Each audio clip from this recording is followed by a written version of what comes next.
the first piece of advice was basically ask for a date before you pop the question in any relationship.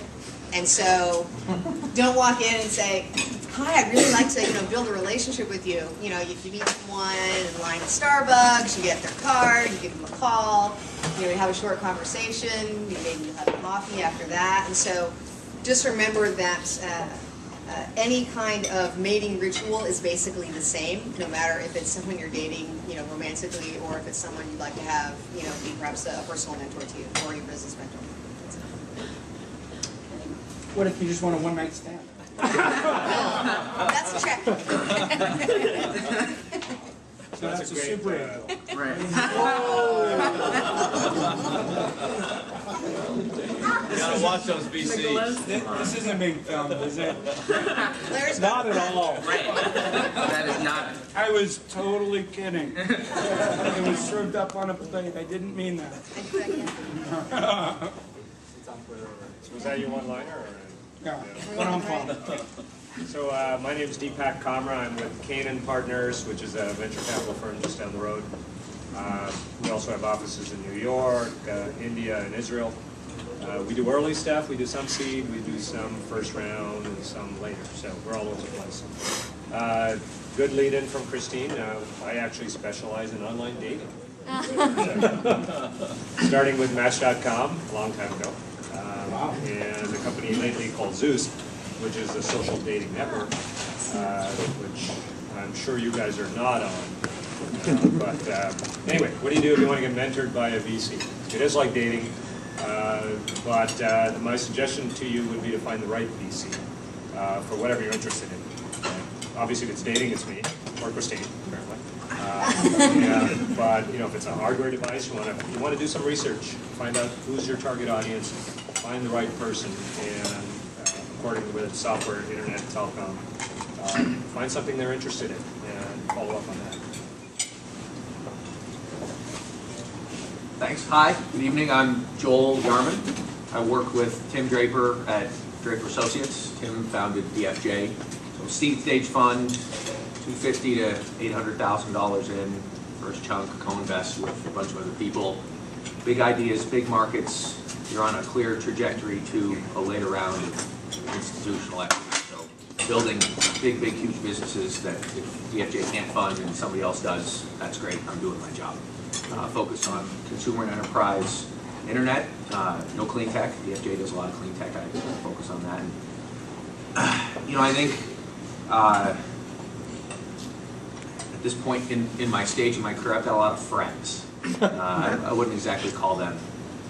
I don't think of myself as a mentor necessarily. I've been in this business 3 years. But, all of them, two things. One is be aggressive, be aggressive, and be confident. Right? Be confident. Know your space, right? Know what you know what you don't know.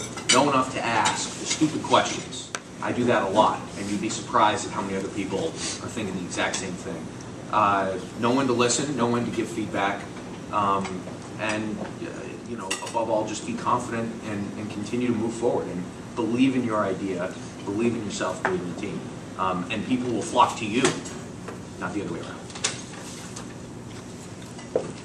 Yeah, so name is Mark Schuster. I'm a partner at a VC fund based in Los Angeles called GRP Partners, stage agnostic investor, predominantly investing in California, but on later stage stuff, we'll look elsewhere.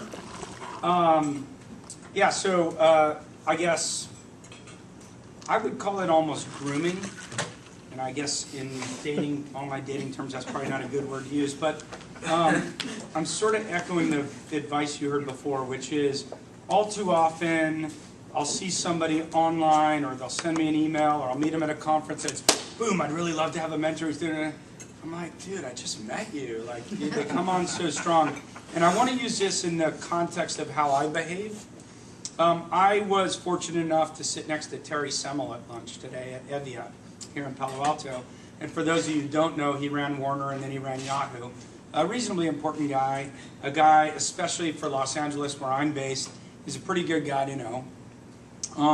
And the guy that I was having lunch with knows him incredibly well.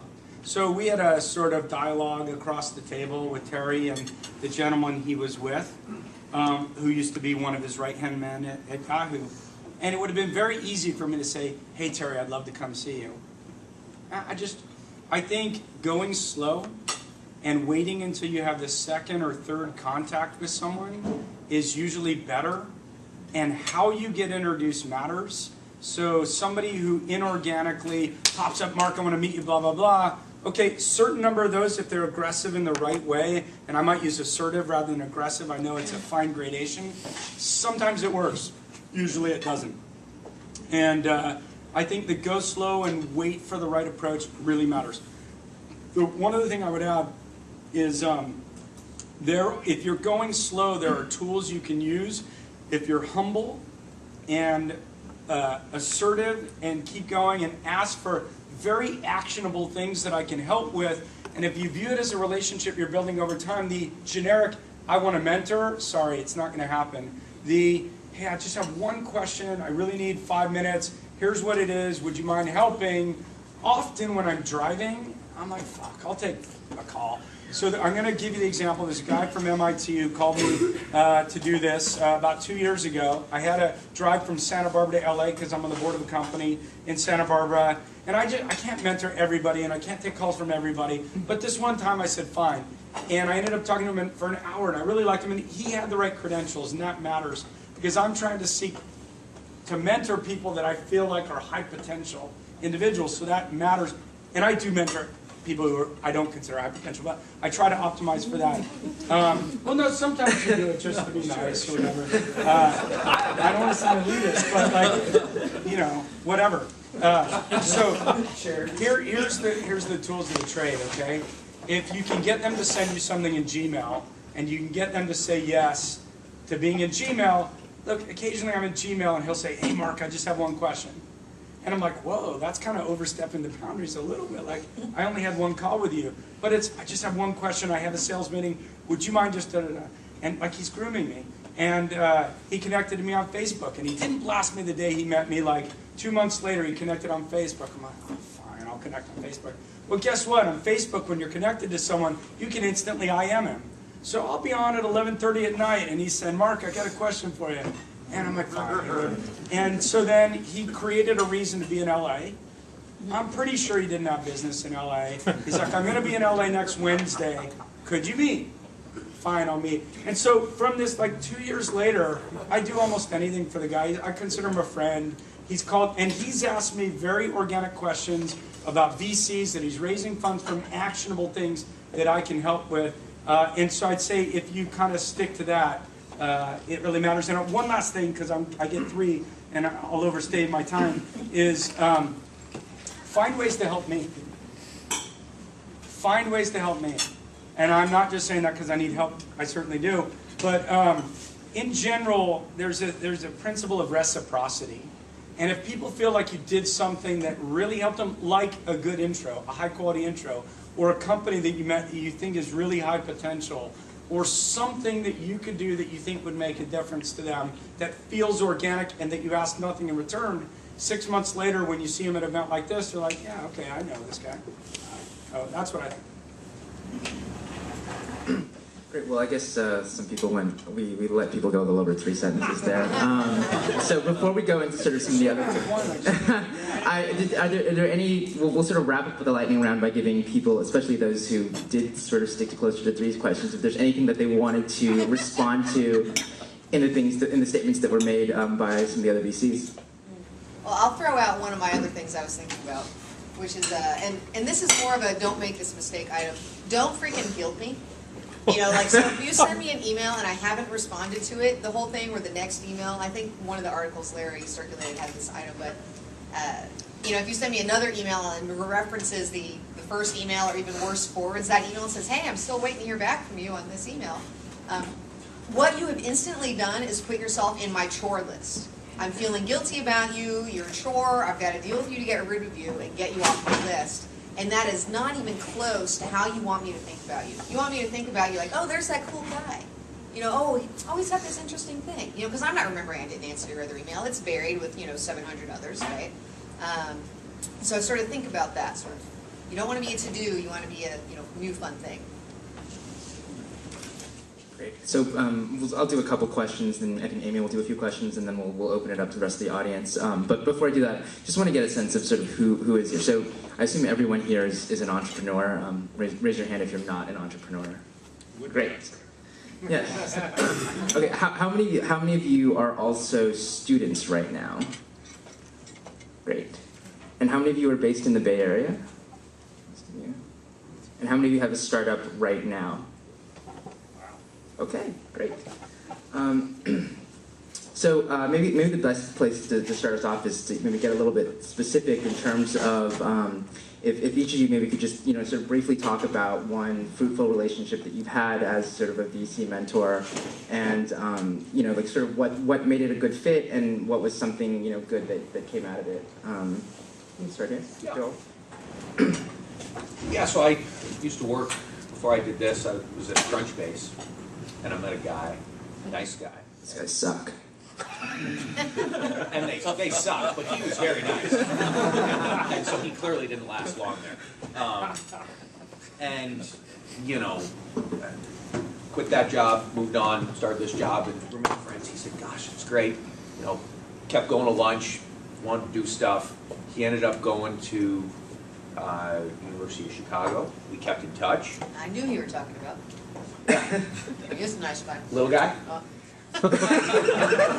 Yeah. He just how called you a little? little guy. You're going to be able to finger this guy so Nice guy. easily. Kept in touch.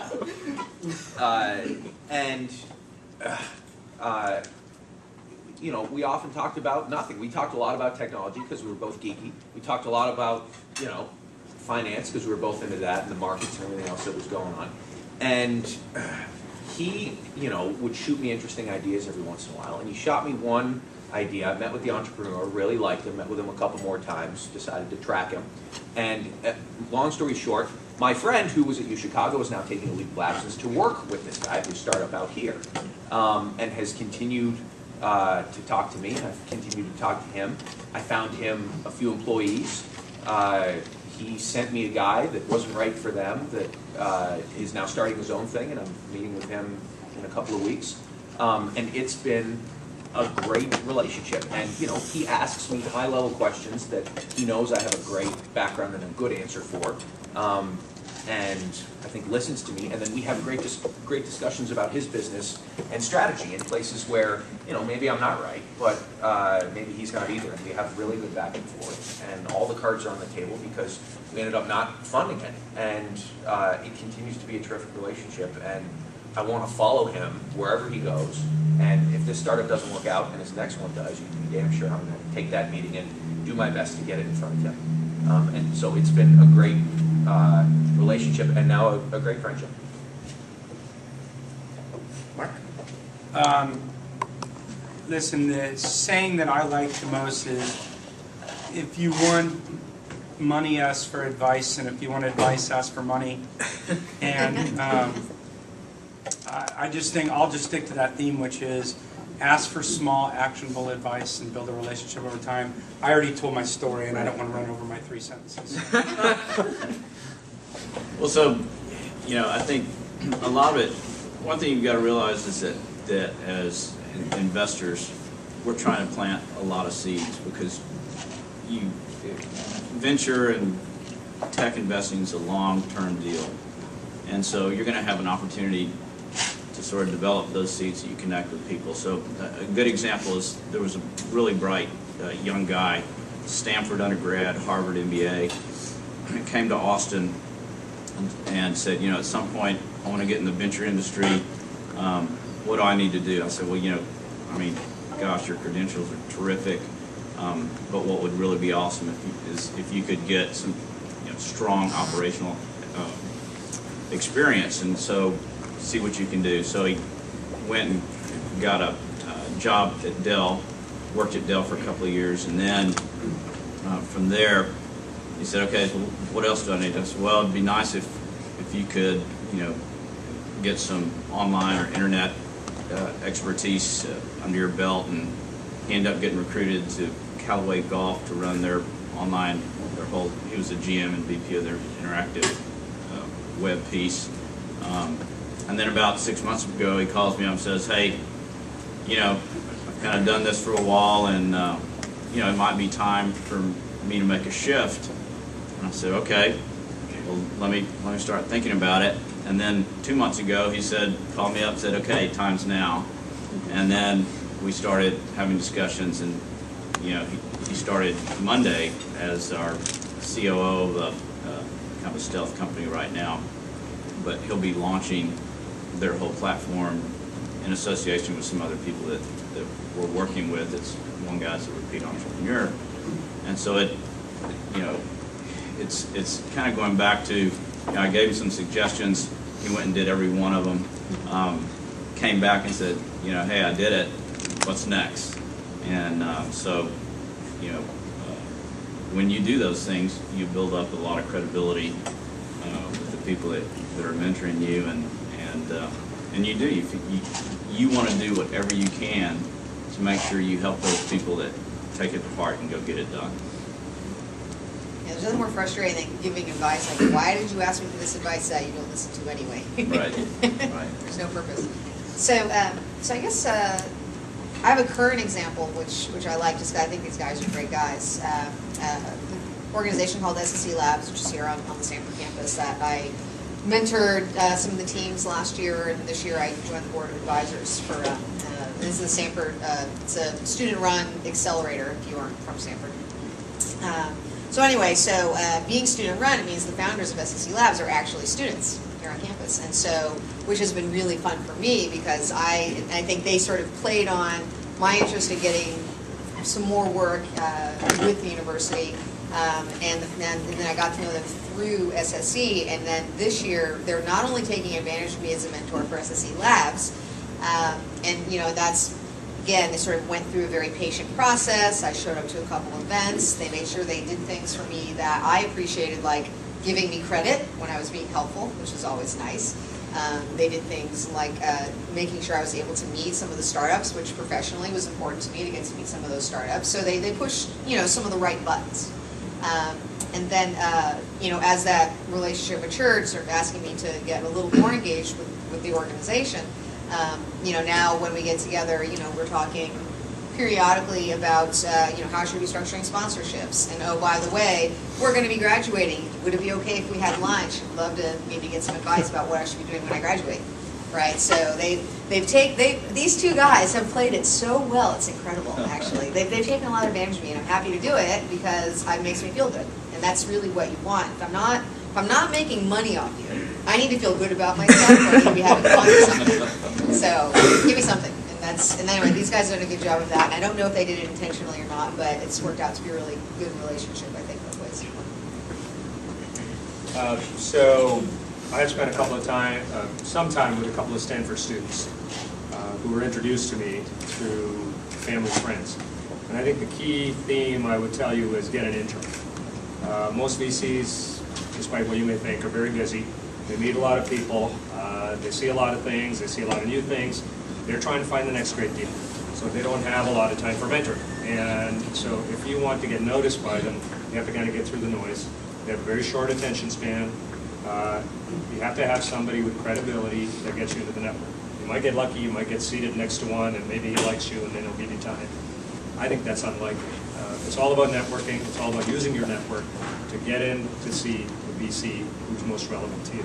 So, and the best source for me, I mean, there are a lot of sources. It can be a professor who introduces you to a VC. It can be a family friend, as I said. It could be a lawyer, an accountant, whatever. But the best source is another entrepreneur, somebody who's a specialist or knows what you're doing, has done it successfully, and makes the introduction for you. So the guys I talk to the most are the guys that come to me from one of our CEOs.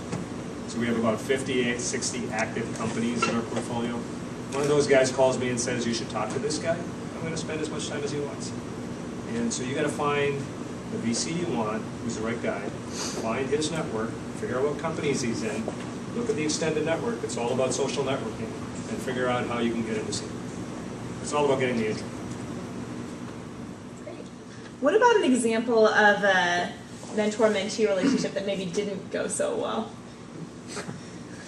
any words of advice of a mentee who maybe didn't do things the way that you would have wanted to make it a really fruitful relationship that kind of turns you off to mentoring this person in the future?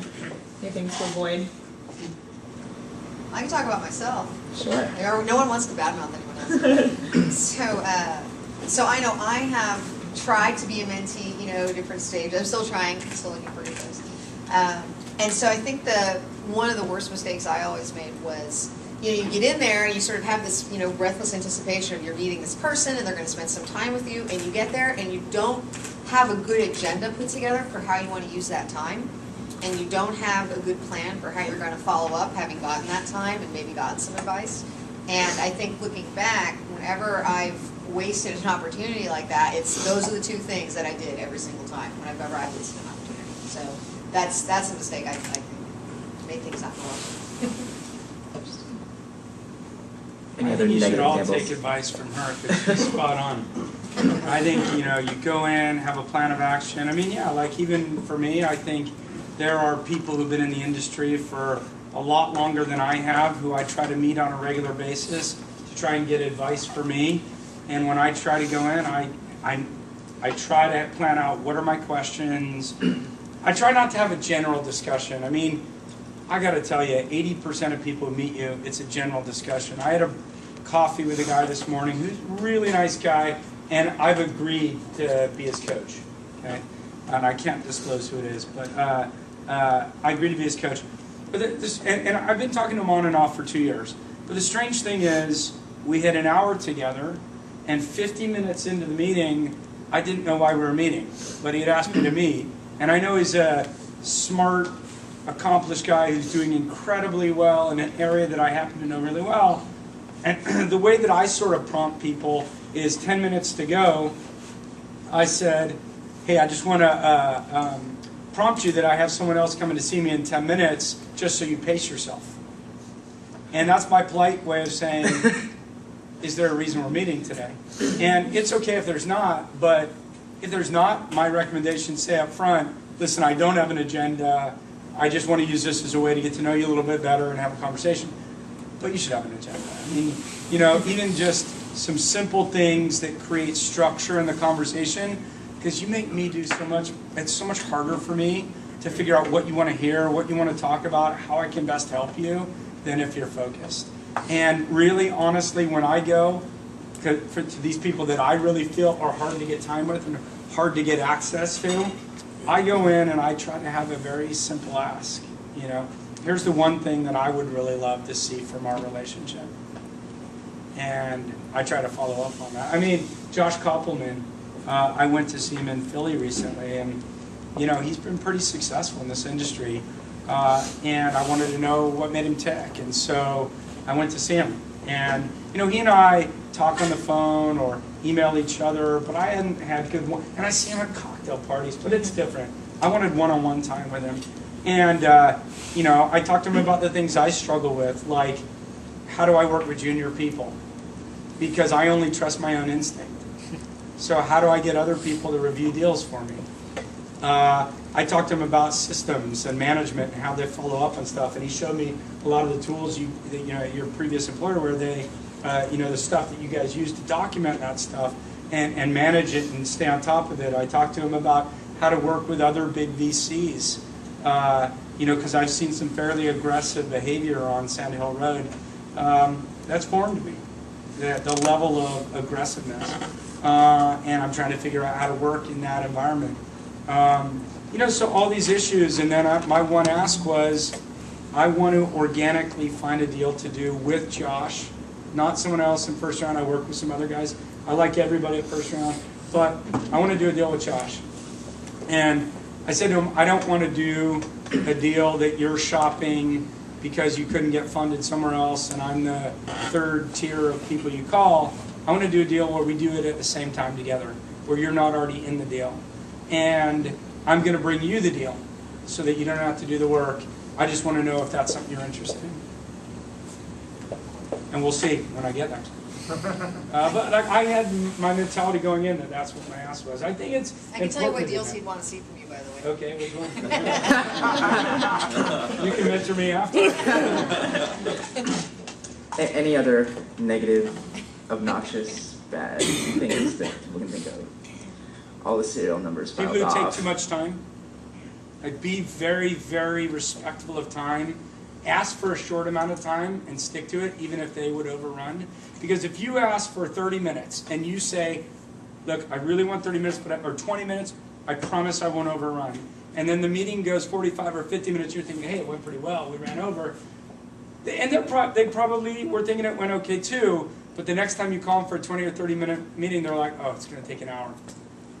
So you might not get the next meeting. And if you think of it as a longer term relationship, I would try not to overrun your time. So it seems like with a lot of the examples that you guys offered, it was a lot of times people who didn't necessarily have a company yet, or like it was more just kind of like they just were interested in like building a relationship. I mean, could someone talk maybe a little bit about if there is a certain stage where people should be seeking out mentorship? Is there like a point where it's sort of too early and too nebulous, or where like it's too late?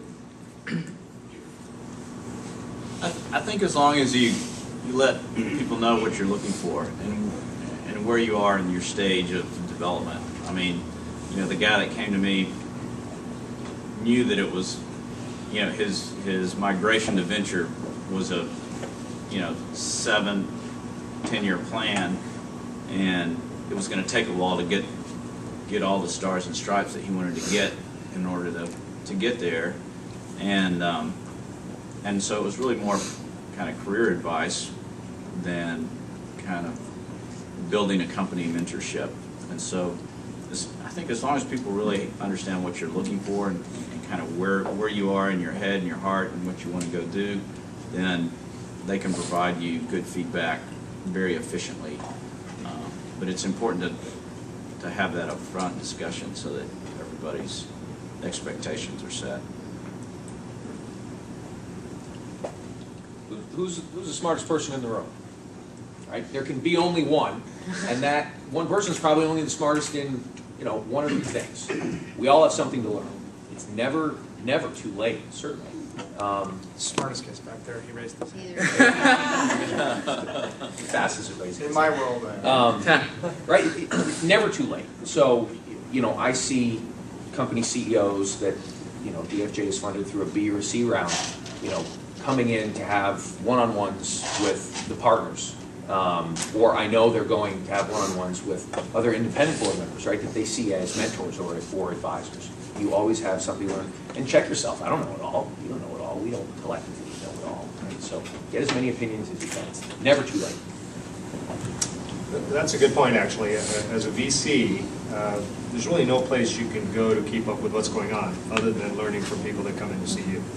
So I consider part of my education, every time somebody comes to see me and tells me about something interesting. Now, it has to be interesting. It has to be cutting edge. It has to be something that I'm looking at an area, whether it's social networking or internet or whatever. But I think how we learn is we meet with entrepreneurs and we try to figure out trends by talking to them, because we don't get a lot of trends just sitting at our desks. So I think mentoring can be a part of that process. It's very important to think about what you're going to tell the person that's mentoring you, that they can learn from you as much as you can learn from them. So it has to be a two-way street. What about focusing more specifically on students and how students can begin to form that relationship? Christine, you've talked about mentoring some students at SSE Labs. Yeah. Do you have any advice on how a student should approach you, or whether they should kind of start gaining experience first and wait for that to come down the line? Yeah, it's actually funny because in my notes for, when we did the prep questions for the panel, that's the first thing I put down: be a student if you want, like, when's the right time? Because when you're still a student, you're kind of good for anything. Like, once you've gotten out of school and you've taken a job, like, okay, you're a product manager doing mobile apps for the iPhone. It's like, okay, you have this really specific label and thing you're doing. And while you're a student, like, you can be good for anything. I might want to hire you at one of my, introduce you to one of the companies. You might be doing something interesting I would want to fund. I might just, want to get to know you for some other, long-term pieces. And so anytime you're at a pivot point is a really great opportunity for, you know, seeking out someone new, because you have a real specific, they'll see you go through a change, and that's always interesting, and being part of that change is exciting. A soon-to-graduate student is the most interesting person for a mentor many times, and I think it's also the person who's most likely to get a positive response. I find it much harder to ignore an email from a student than I do from an entrepreneur. Like, considering, no, seriously, it's like, because you want to be nice. I'm like, oh, I want to give him a shot. I want to help him out. You know, it's like, Ordinarily, you're not nice, but I'm student. I am always cordial. Hang on to that ED draft. So I'm nothing if not polite.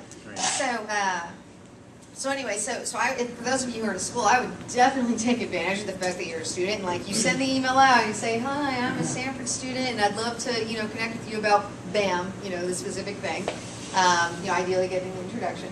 But that's a wonderful time to do it. And I think that, again, there's sort of that sense of possibility that comes with someone who's in school. And I know on the other side, you know, when I was at business school here, I know I did that, and I got all these people said they'd have lunch with me or have coffee with me, that I know if I emailed them now, I would have to work I actually have to work harder to get in than when I was a GSV student. So, you know, take advantage of it. It's interesting. I think when you're a student, you can say things like, I would love to intern to do A, B, and C. And it's pretty tough when you're 30 to say, I'd love to do an internship for A, B, and C. Unless you're a student on your MBA program. And, you know, it's funny, also another kind of hack to maybe get into VCs is find out what they do outside of their ordinary VC investing role. For example, I run an initiative in LA called Launchpad LA, which is about mentoring startups, first-time startup CEOs. And this guy from UCLA reached out. He's in their MBA program. His undergrad was a Stanford engineer, and he said, "You guys need some help." And I'm like, "F me, we do. Sure, I'd love to have, you know, someone with engineering skills, getting an MBA, who's willing to donate time to help me with technical stuff." And he ended up helping with that, and he ended up helping on a lot of other stuff. Like, we shot a lot of video at events like this, and I wanted to be able to tag it and cut it up and be able to mix and match it so I could put this video out. It was lessons learned from entrepreneurs, and he did all that for us. And so when we started having events with pretty senior people, we invited top people from all the studios in LA and from most video-based startups. We had a very focused event, and I invited him to come and hang out. So the Launchpad class ended, and he wrote and said, "Could I grab coffee with you? I just want to talk to you about what I'm doing next." Again, reciprocity. I'm like, "Are you kidding? Let's make it lunch." And so I offered him an internship at a company I just invested in. I offered him an internship at GRP. I said, "Look, you know," because he came in and he performed incredibly well, and I'm like, "Oh my God, I'd love to work more with this guy." Like, I already kind of validated his skills in a way. So whether it's something like that, I happen to keep a blog. Occasionally I'll get someone who reaches out and says, you know, "Can I help you? I do design work. Can I help you do design work for your blog?" Or, "Hey, you know, I'd love to implement A, B, and C." And I got no staff. So I'm all ears when, you know, I have to sort of validate that I think it's someone talented enough to want to spend time with, but finding unique ways to get access to people also helps. Cool, yeah, let's, by all means, please. So Christine, your comment about the way that you approach students versus the way that you approach entrepreneurs was interesting, and it kind of, another thing that's interesting here is that, so Mark, you said, like, if you're looking for money, ask for advice, but I don't think I've heard from any of you guys that a relationship that started out as like a mentorship or a friendship or helping somebody out led to investment. Is that because... Not true. I invested in a guy that launched their company today. The company is called Pose, just announced on TechCrunch today. Met him through mentoring him. Cool. That was my question, is do you look at investment opportunities separate from friendship and mentorship opportunities, or can those cross over? The reason you want to mentor high potential people is you're hoping that someday, whether it's 10 years down the line or 5 years down the line, this is somebody you want to work with in some capacity, whether it's investing in their company or saying, "Hey, I'd love to have you as head of tech for my company or head of marketing or whatever." That's why you want high potential individuals to the extent that you can. But also, there's sort of a natural mentoring sometimes that takes place once you've invested in a company. And so maybe you invested because of the original management team, but then they've added other people to the team, or there were some junior guys that were part of the team, and you really liked them. You got to know them through what the work they were doing, and so then you sort of take them under your wing, and you stay in touch with them, you groom them, they call you, you meet periodically, and then when they launch their company or their new company, then it's just a much easier funding decision because you've already seen what they can do. You know the advice you've given them over an extended period of time, and you've seen how they've been able to execute against it. And so then it just makes that investment decision a lot easier when that's a situation. I think a lot of times, you know, and I think it depends on what stage someone is investing in. So, you know, if you're doing seed stage investing, a lot of the time you'll meet someone who is great, you know, great person. You're like, well, it's a smart guy, you know, talented team, etc. But you know, the idea is not quite there yet, and so I think that you maybe don't think of it as mentoring. Like I know I've never thought of what I do with folks as mentoring until this actual panel. But like, yeah, I mentor lots of people. So, but you end up working with those folks like, yeah, you know, love to keep in touch, and you know, you sort of keep the dialogue going. And sometimes that dialogue is a few months until you know you might want to invest. Sometimes it's a few years, right? And they're doing something totally different. But it's not uncommon for that kind of relationship to get started in someone's fundraising process, I think. Yeah, it's a people business. You know, I don't invest in ideas. I invest in people, especially at the seed stage, because the idea always changes. Right, it always does. Except I think for LinkedIn, they like to cover the fact that keep stuck to their business plan the entire time. But the people don't, right? Or you hope they don't. So, it's really important. Other questions from the audience? So it's a multi-part question. Just to put in scale sort of the amount of noise that you guys hear. How many emails? Just going across quickly do you get a day? Do you have an email system that you use to try to process that much information, that much communication? And lastly, is there a way that someone out here, a potential entrepreneur, a potential mentee, can sort of bubble to the top of that list using whatever techniques may or may not work for you? Just as quickly as possible. Sorry. 200 emails, get an intro. Yeah, I'd say it's 200, 250, something like that. And going back to his CEO comment, that's absolutely a founders or CEO of a company that you put money into, because you read those first. You have money here. You always read those emails first. So it happens to be an intro you're going to be responsive to. Probably 150, and give Natasha a lot of love in my office. She reads every email, and she's my gatekeeper and keeps it. Yeah, we're extremely transparent, and so because we're a small shop, and so even with our we have an MBA program that we work with, and we have interns that help us on deal review and all kinds of stuff, and so we're pretty transparent like that. But anyway, Natasha sort of is the traffic director, and her or other entrepreneurs that we've worked with, their friends, their family. My nephew had a roommate. All of a sudden, he started showing up in my office on a Friday. I said, "Adam, why are you here?" "Well, Mr. Garza, I don't have class on Fridays, and so I just figured if I showed up, somebody would give me something to